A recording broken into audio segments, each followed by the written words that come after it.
let's jump into our first segment, weirdest house guest habits. All right. So I'm going to jump right. Brandon, what is the weirdest house guest habit that you've come across? Or have you had someone that's come into your home and you're just like, what? You know, I thought about this for a while, and I couldn't think of one specific.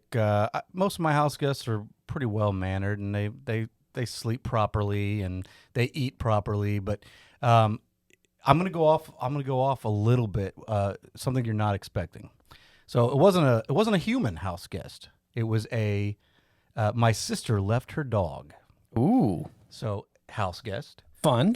And, four-legged, they count. That's fine. We kept her dog. It was a black lab named Cody, short for Dakota, and became really sweet dog, very well behaved, and it stayed 3 months with us for like the summer. It was awesome. Actually, it was 3 months. Where were they? They had moved. They were in the Peace Corps. Oh, okay. In Costa Rica. It's hard to say no to that. Yeah. It was like, if it was like a 3 month trip down the Riviera or something, it's like, can't you guys board your dog? Yeah, exactly. And I was thinking it was summer, but actually the story is going to let everybody know that it was October, November, December, because this house guest, we came out to find the dog. The dog's doing pretty good, looks good. Eating well off your table? Oh, eating extremely well. We had done gingerbread houses the night before. And we came out and we could not find the gingerbread house anywhere. Not the buttons! Not the gumdrop buttons! Oh, he was savaged. So later that day, we couldn't find it. And the dog looked very innocent. Later that day, behind the couch, we found the entire regurgitated gingerbread house, the entire thing.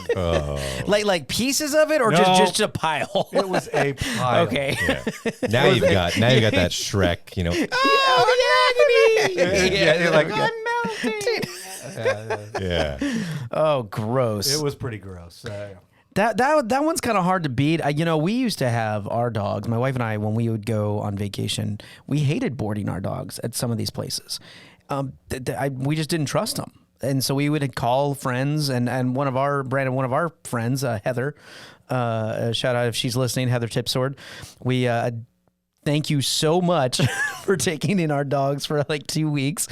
But she took our dogs in several times, but the last time that we did, they were getting up there in age. And so when you have a little bit more of senior dogs, there's more chances for bowel movements and accidents and things like that. And that was it. That was the end. And I was like, So Heather, I still love you and thank you very much if you're listening. What about you guys? Any human house guests? I'm over here mostly, so Brian is my house guest. So what has Brian done? Let's hear about it. He does this weird podcast because it's going to go awfully in, uncomfortable. He's probably going to tell us the same story on the next. Well, that's what I do. Okay, so I've got two. So I've had an overnight house guest before that did something I found really strange, and she's actually a good friend. You couldn't say it. Yeah, I was like, shit. Let me think about it. She's actually a good friend. She's married to a dear old friend of mine.